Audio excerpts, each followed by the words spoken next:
Muy buenas tardes. Nuestro tema son la ley de los gases ideales y no ideales. Para comenzar, definir lo que es un gas. Un gas es un elemento químico que debido a sus características moleculares no resulta tangible. Mas, sin embargo, estos son sumamente importantes en la naturaleza.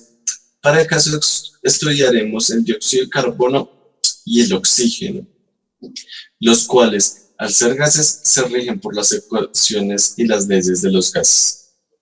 Ahora bien, existen dos tipos de gases, los gases ideales y los gases reales, que divergen dependiendo de las condiciones. Es decir, un ejemplo, un gas ideal.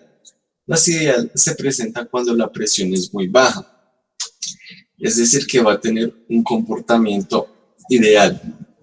El comportamiento ideal en un gas consiste en que, como la presión es muy baja, las moléculas que componen el gas van a estar sumamente separadas unas de otras. Y no, o sea, va a tener una masa despreciable y la fuerza de atracción de ellas va a ser casi nula debido a la distancia que existe entre cada molécula. Eso sería un gas ideal. Más sin embargo, en un gas real el comportamiento es diferente, debido a que en este caso la presión aumenta. Y en que la presión aumente significa que las moléculas van a estar más cerca unas de otras. Para el caso, entonces sí se debe tener en cuenta tanto la masa de cada molécula como la atracción que hay en ellas. ¿Sí? Para saber si un gas es real o ideal, lo podemos hacer con el factor de comprensibilidad Z, el cual nos indica si un gas es real o un gas es ideal. ¿Cómo se hace esto? Entonces, básicamente, el factor de comprensibilidad Z se da por la división del volumen de un gas ideal sobre el volumen de un gas real. Si este valor es 1 o menor a 1, significa que el gas va a tener un comportamiento ideal.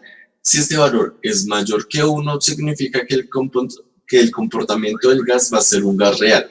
Dependiendo, según cuál sea el caso, podemos utilizar una o la otra ecuación. Entonces, para el caso número 1, que es el de los gases ideales, tenemos que la presión por el volumen es igual a nRT. Es decir, que P es la presión, B es el volumen, igual a N como número de moles, R la constante universal de los gases y T la temperatura en grados Kelvin. ¿Qué sería esta ecuación? Mas, sin embargo, en caso de que el gas tenga un comportamiento real, se va a utilizar la ecuación de Van der Waals, que esta sí tiene en cuenta tanto la masa de las moléculas que componen el gas y la atracción que existe entre ellas. Ahora bien, esta ecuación nos dice que P más A sobre B cuadrado, factor de V menos B igual a RT, donde B es el cociente del volumen y el número de moles. A mide la atracción entre las partículas, B mide el volumen de cada mol entre las partículas, P es la presión, R es la constante universal de los gases y pues T es la temperatura en grados Kelvin.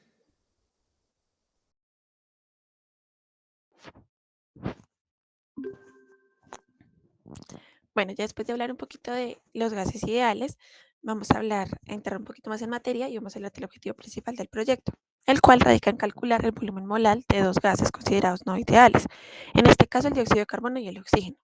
Se van a tener en cuenta la atracción entre las moléculas y su masa. Este volumen se va a calcular a partir de la ecuación de los gases ideales y después se va a comparar estos resultados con la ecuación de Van der Waals. También se va a demostrar qué tan acertado es el método de Newton-Raphson, el cual se va a aplicar a la ecuación de Van der Waals para calcular el volumen molar de ambos gases y luego comparar sus resultados. Como ya lo mencioné anteriormente, el método que vamos a utilizar es el método de Newton-Raphson, que es el marco teórico que vamos a tratar, pero ¿qué es el método de Newton-Raphson? El objetivo de este método es estimar la solución de una ecuación a partir de una serie de interacciones, una sucesión de aproximaciones que nos acerquen a la solución. Para esto tenemos que tener en cuenta ciertas consideraciones iniciales. Uno, que tenemos que tener una función f de x tenemos que tener su derivada f' de x y tenemos que tener un x sub 0 que va a ser una aproximación que nosotros vamos a tomar cercana a la solución. Y a partir de ahí vamos a movernos en las interacciones para dar paso a la raíz que tenemos que encontrar. También se deben tener en cuenta características importantes y es que la función sea continua y sea diferenciable en un intervalo dado. Ya que como vemos, se tienen que realizar n interacciones las que sean necesarias para encontrar la solución. Gráficamente, el método se explica de la siguiente forma. Vemos acá la gráfica de una función. Entonces vamos a tomar un punto x sub 0 cercano a la raíz que estamos buscando. Vamos a trazar una recta tangente a la gráfica y de ahí vamos a sacar una abscisa que corte con la gráfica y corte al eje X. Ahí vamos a encontrar nuestro X sub 1 y repetimos el proceso. Trazamos la recta tangente, luego trazamos em, la línea de corte con el eje X y vamos a encontrar nuestro X sub 2. Y así sucesivamente vamos a realizar el proceso las veces que sean necesarias para llegar a nuestra raíz buscada. Este método también lo podemos deducir mediante la ecuación de la pendiente, como lo vamos a ver a continuación. Pues conocemos que la pendiente son dos pares de puntos en la gráfica, x1, y1 y x2, y2. Entonces lo que vamos a hacer es sustituir esos valores de la función y de su derivada de los dos puntos en la ecuación de la pendiente. Y vamos a tener esta función. Pero entonces este m lo vamos a reemplazar porque tenemos en cuenta que la derivada se va a definir como la recta tangente a un punto.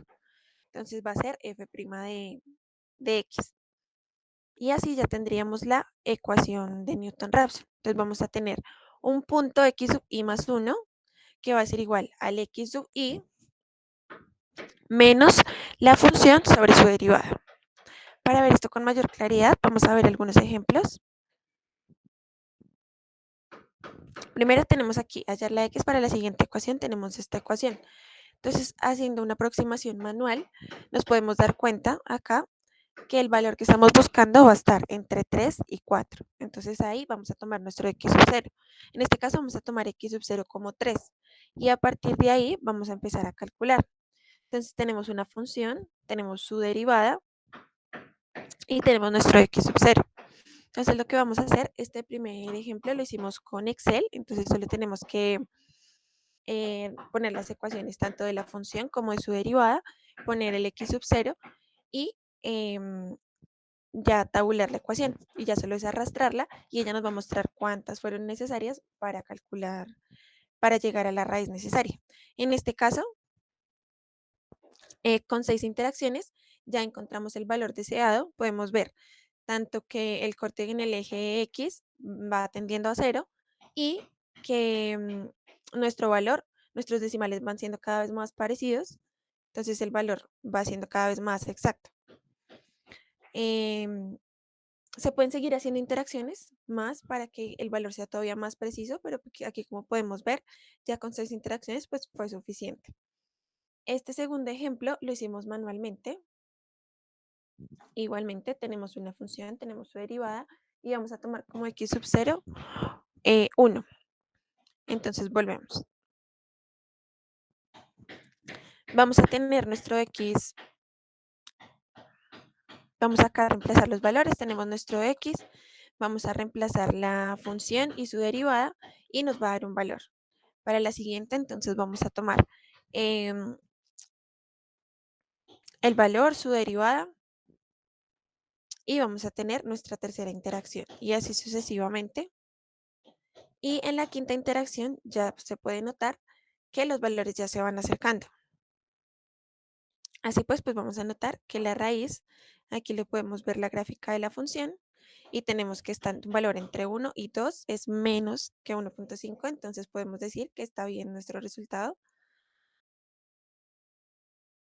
Y así ya tendríamos la raíz esperada de la función. Ahora vamos a seguir con mi compañera que les va a hablar sobre el modelado del proyecto.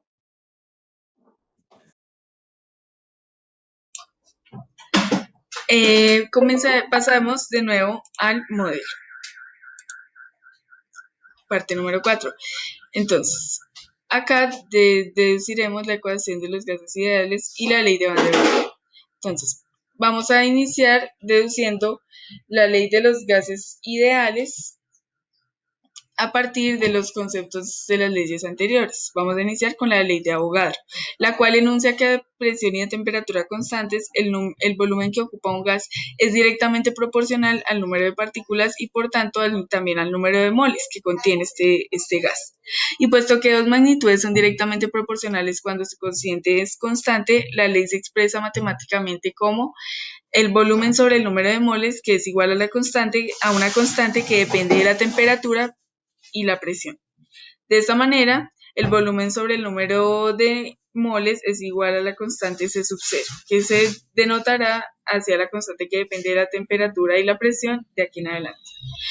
Y especificaremos nuevamente que N representa el número de moles, V mayúscula el volumen que ocupa el gas y C la constante que depende de T mayúscula que es la temperatura y P que es la presión. Luego pasamos con la ley de Boyle. A temperatura constante de un gas, el volumen que ocupa es inversamente proporcional a la presión que se ejerce. Y ya que dos magnitudes son inversamente proporcionales cuando su producto es constante, la expresión matemática es la presión por el volumen, que es igual a la constante que depende de la temperatura y el número de moles. Y a esta constante la denotaremos por C sub 1 de aquí en adelante. Luego pasamos con la ley de Charles y Gay-Lussac, que enuncia que a presión constante el volumen que ocupa un gas es directamente proporcional a la temperatura a la que se encuentra, es decir, el volumen sobre la temperatura es igual a la constante que depende de la presión y el número de moles. Es decir, V mayúscula, que es el volumen sobre la temperatura, es igual a la constante C sub 2, que es como se denotará la constante C que depende de la presión y el número de moles. Luego, para iniciar con la deducción de las tres fórmulas antes presentadas, después despejaremos el volumen, lo cual nos quedaría como que el volumen es igual a la constante C sub 0, que depende de la temperatura y la presión por el número de moles. También tenemos que el volumen va a ser igual a la constante C sub 1, que depende de la temperatura y el número de moles por 1 sobre la presión. Y por último, de la tercera ecuación, tenemos que el volumen va a ser igual a la constante C sub 2, que depende de la presión y el número de moles por la temperatura. De esta manera tenemos la ecuación 1 y la ecuación 2. Y podemos reescribir la ecuación 1 de esta manera. C sub 1, que sobre la temperatura es igual a C sub 2 sobre el 1 por la presión, donde tenemos que C sub 1, que es la constante que depende de la temperatura y el número de moles, y sobre la temperatura no depende de la presión. Y el segundo miembro de esta igualdad, C sub 2 sobre 1 sobre la presión, no depende de la temperatura. Y por lo tanto, como son iguales, ambos deben de ser independientes de P y de P, que es la presión, y de T, que es la temperatura. Es decir, que se trata de dos constantes si el número de moles no cambia. Es decir, que estaríamos hablando de la constante C sub n, que sale de igualar la ecuación C sub 1 sobre la temperatura a la ecuación C sub 2, que es 1 sobre la presión, que es C sub 2 sobre 1 sobre la presión, y tenemos que C de n es una constante que solo depende del número de moles. Luego, despejando C sub 1, la constante C sub 1, tenemos que esta es igual a la constante que depende del número de moles por la temperatura.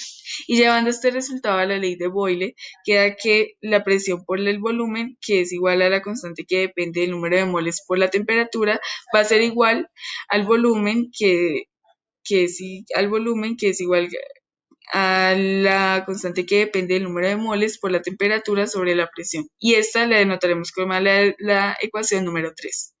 Luego, la ecuación número 2 sabemos que podemos escribirla como C sub 0, que es la constante que depende de la temperatura y la presión sobre la temperatura, es igual a la constante C sub 2, que es la constante que depende de la presión y el número de moles sobre el número de moles. donde el primer miembro no depende del número de moles y el segundo no depende de la temperatura. Entonces, como son iguales, ambos deben de ser independientes del número de moles y la temperatura.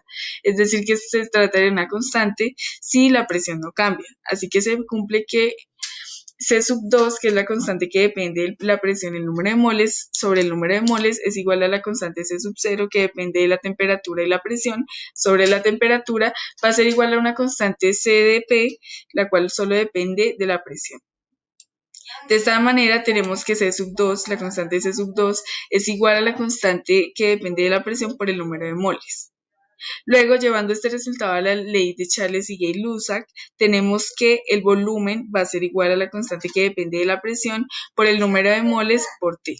Y a esto lo denotaremos como la ecuación número 4. Combinando las ecuaciones 3 y 4, tenemos como resultado que la constante que depende del número de moles sobre el número de moles va a ser igual a la constante que depende de la presión sobre 1 sobre la presión, donde tenemos que el primer miembro, es decir, la constante que depende del número de moles sobre el número de moles, no depende de la temperatura ni de la presión. Y el segundo, es decir, la constante que depende de la presión y sobre el 1 sobre la presión, no depende de la temperatura ni del número de moles. Por lo tanto, como ambos son iguales, ambos deben de ser independientes de la temperatura, la presión y el número de moles. Es decir, que se trata de una constante absoluta R, que también se puede llamar la constante universal de los gases. Así que se cumple que R, que la constante que R va a ser igual a la constante que depende del número de moles, que es igual a n por esta constante universal de los gases. Insertando este resultado de la ecuación 3, se tiene que el volumen, que es igual al número de moles por la constante universal de los gases por la temperatura sobre la presión, es lo mismo que tener la presión por el volumen, que es igual al número de moles por la constante universal de los gases por la temperatura. Y aquí llegaríamos a la ecuación de los gases ideales, donde R tiene un valor de 0,0082 atmósferas de presión por mol sobre Kelvin de temperatura. Y de la ecuación de los gases ideales vamos a obtener la ecuación de Van der Waals. Entonces, vamos a tomar la ecuación número 5, es decir, la ecuación donde el producto de la presión por el volumen es igual al número de moles por la constante universal de los gases por la temperatura. Y para deducir esta fórmula, identificaremos las siguientes variables. P sub I como la presión de un gas ideal, P sub R como la presión de un gas real, P sub I, V mayúscula sub I como el volumen de un gas ideal y V mayúscula sub R como el volumen del gas real.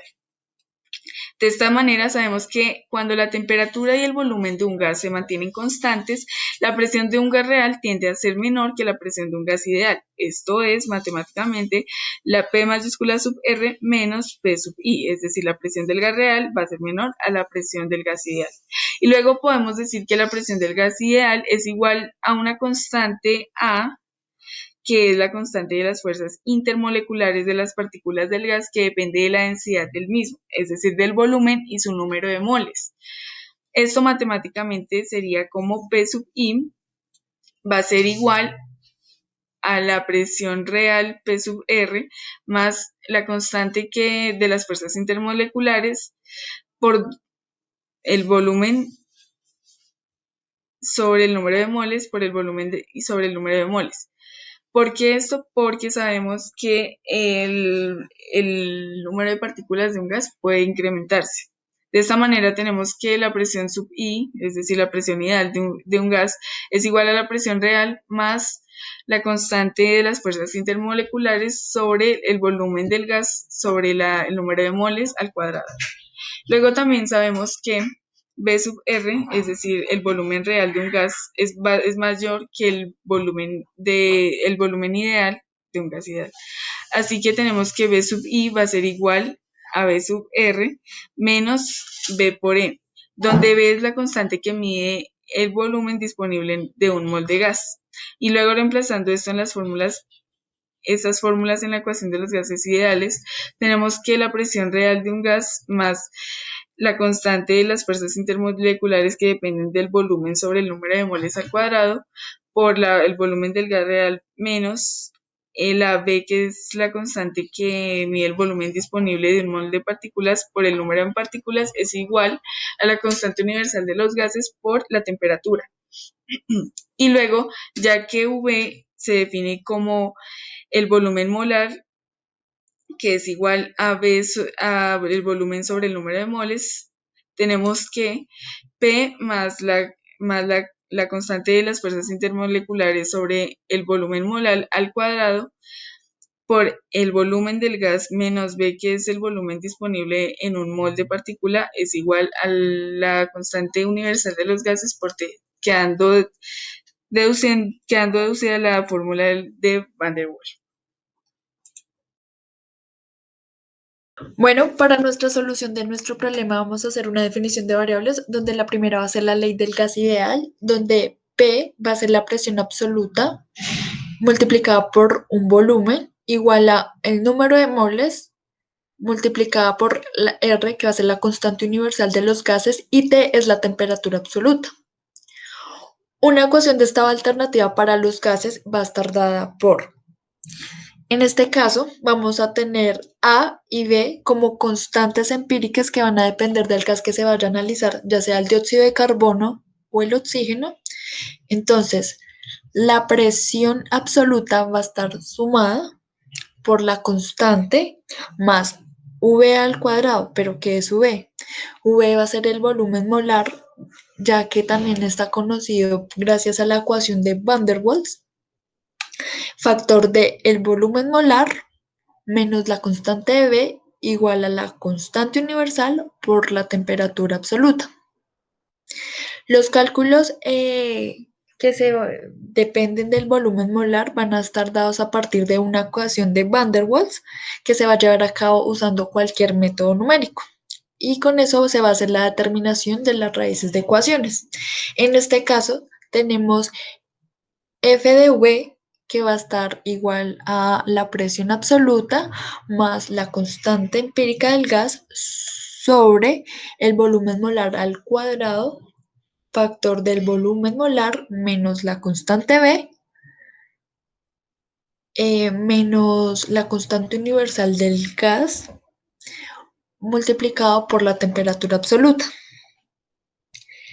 La derivada de f de v va a estar respecto a v y nos va a quedar como f' de v va a estar igual a la presión absoluta menos la constante empírica del gas que se vaya a evaluar sobre el volumen molar al cuadrado más 2 veces la constante A por B sobre el volumen molar al cubo. En este método, en este paso, tenemos el método de Newton-Raphson, que va a estar definido por el volumen molar por una iteración I más 1 igual al volumen molar de I menos F' de V sobre F' de V, donde F' de V va a ser distinto de 0. Tenemos como ecuaciones y funciones a usar. En este caso, la única ecuación que se despejó fue la del volumen, ya que está dado por el número de moles multiplicado por la constante universal del gas por la temperatura absoluta sobre una presión absoluta. Entonces, esta tabla que tenemos la tenemos a partir de unas temperaturas de Kelvin, presiones atmosféricas y gases ideales. Entonces, ¿qué es lo que se requiere con esta tabla? A partir de esta tabla se implementó un código en Python para poder calcular los valores tanto de dióxido de carbono como de oxígeno. Entonces, lo primero que se hace es que se importan unas librerías, las cuales utilicemos como NumPy,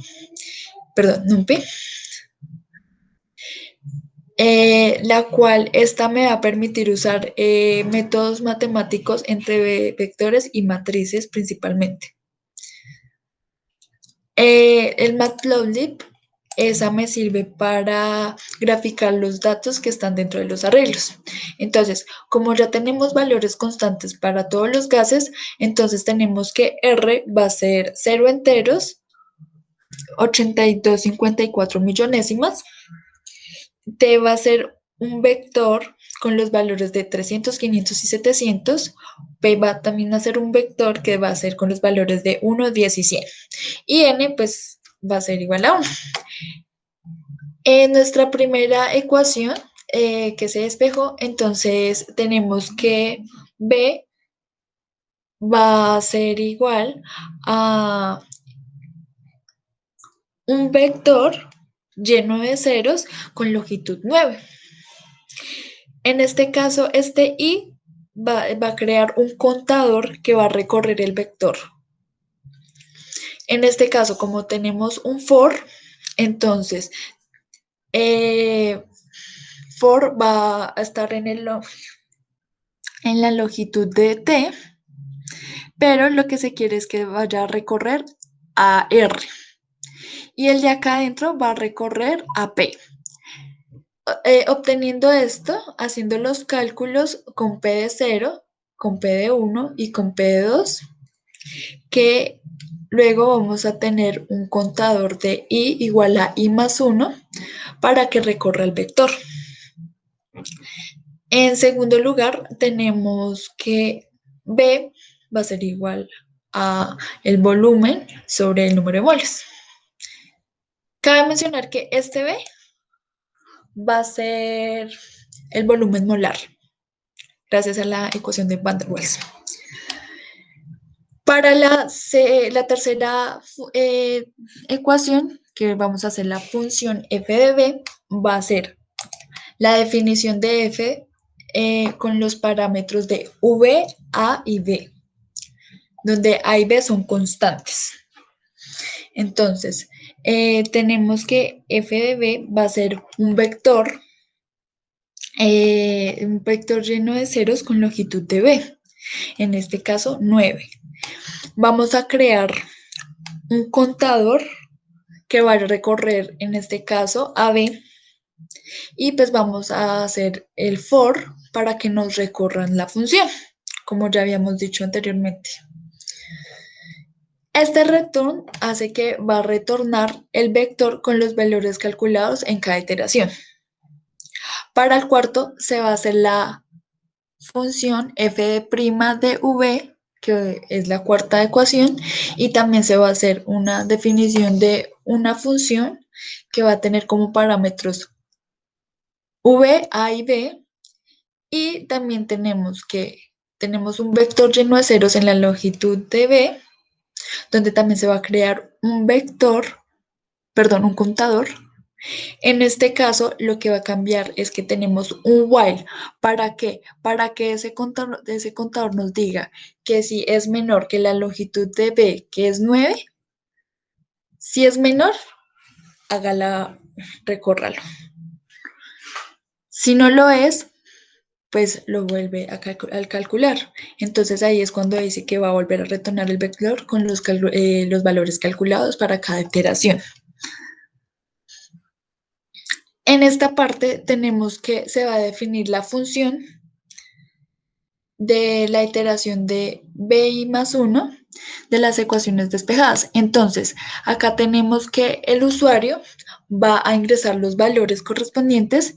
En este caso, voy a mostrarles cómo funciona mi modelo. Lo vamos a correr.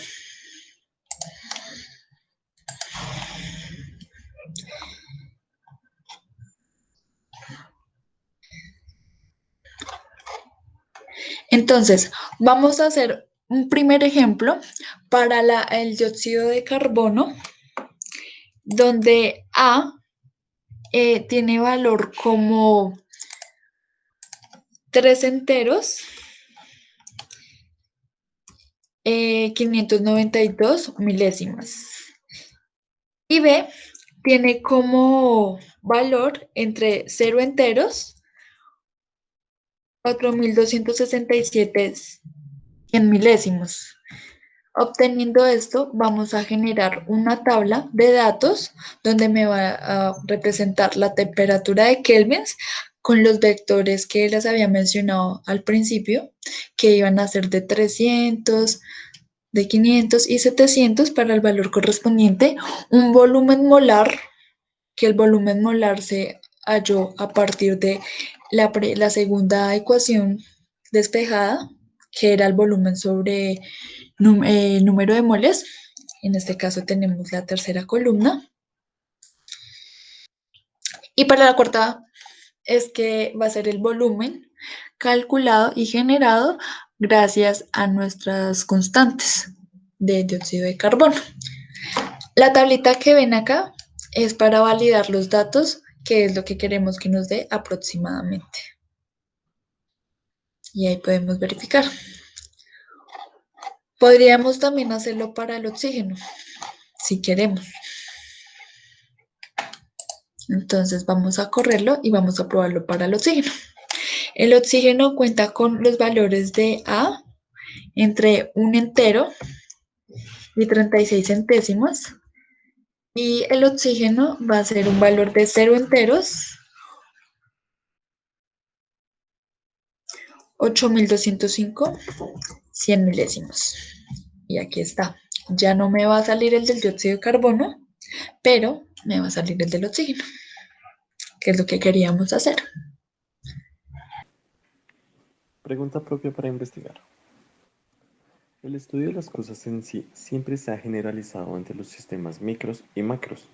Mas, sin embargo, todo aquello que es macro debe cumplir con las leyes que establecen los sistemas micros en su interior. Pensemos en un cuerpo humano, que al verlo resulta como una unidad, una persona que para el caso establece el sistema macro, pero esta persona se rige por las conductas de sus sistemas interiores y la comunicación entre estos. La armonía de todo este conjunto de sistemas es lo que genera el macro, es decir, la vitalidad del ser humano.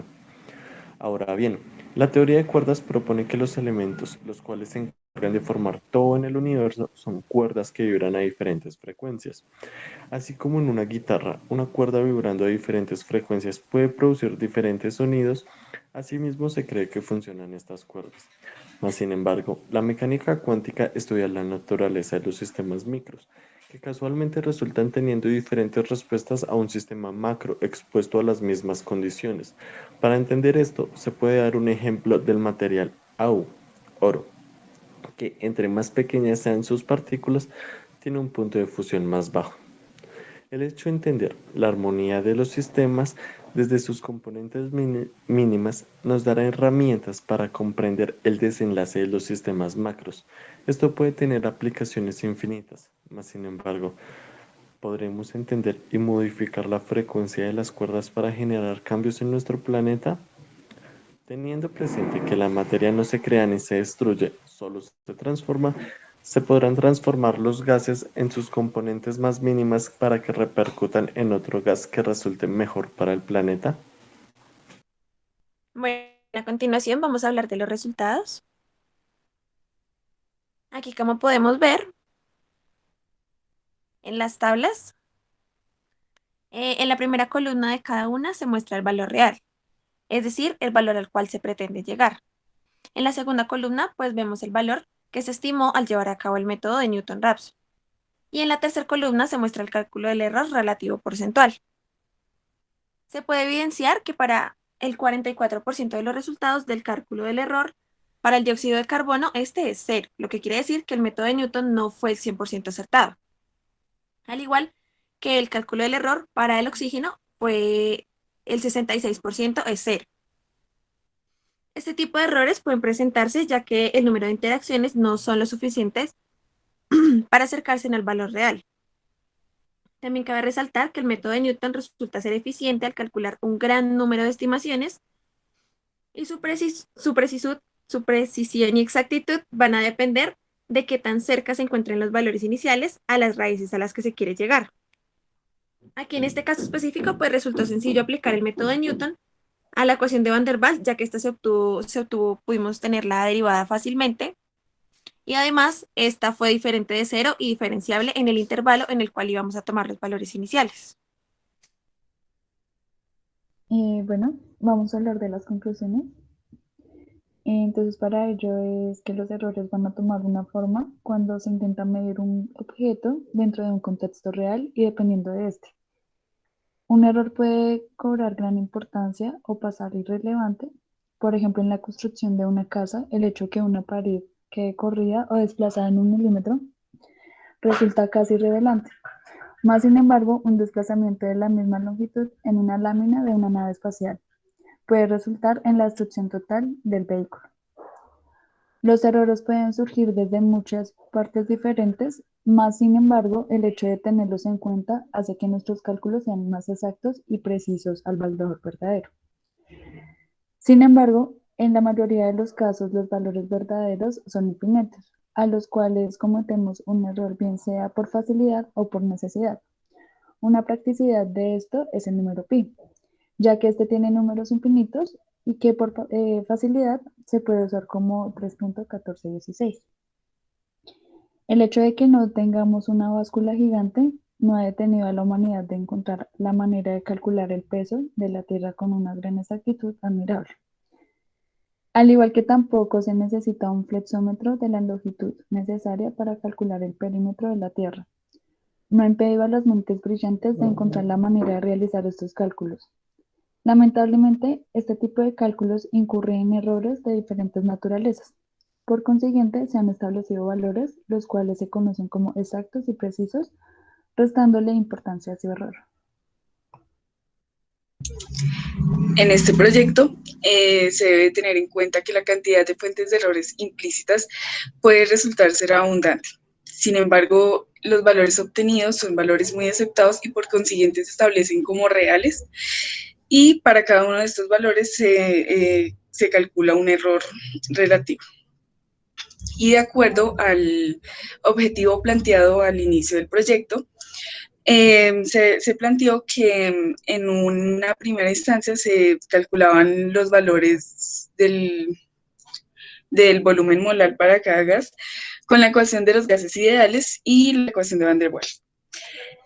Luego también se estableció que se debía demostrar la eficiencia del método de Newton-Raphson, que se aplicó a la ecuación de Van der Waals para calcular el volumen molar de cada gas, que en este caso, pues, recordando, es el dióxido de carbono y el oxígeno. Y posteriormente se debían de comparar estos resultados con el fin de ver qué gas se aproximaba más o se comportaba más como un gas ideal.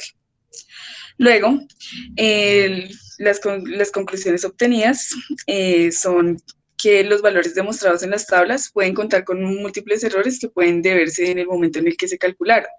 Es decir, que el número de iteraciones tal vez no pudo ser lo suficiente y por eso no se llegó al valor real, como exactamente. También, al realizar la simulación en Python, se obtiene una aproximación bastante buena donde el error estimado del volumen molar del dióxido de carbono y del oxígeno resultan del 44.44% y 66.66% respectivamente, y ese resulta ser 0. El método de Newton-Raphson resulta ser eficiente y preciso para realizar una cantidad grande de cálculos, pero en algunas circunstancias tiende a elevar sus porcentajes de error. Y la barrera que limita si un gas tiene un comportamiento ideal o real se da por el factor de compresibilidad. La ecuación de Van der Waals resulta ser más exacta al modelar el comportamiento de un gas real, ya que esto tiene en cuenta una fuerza intermolecular de las partículas que la componen y su volumen. Muchas gracias por su atención.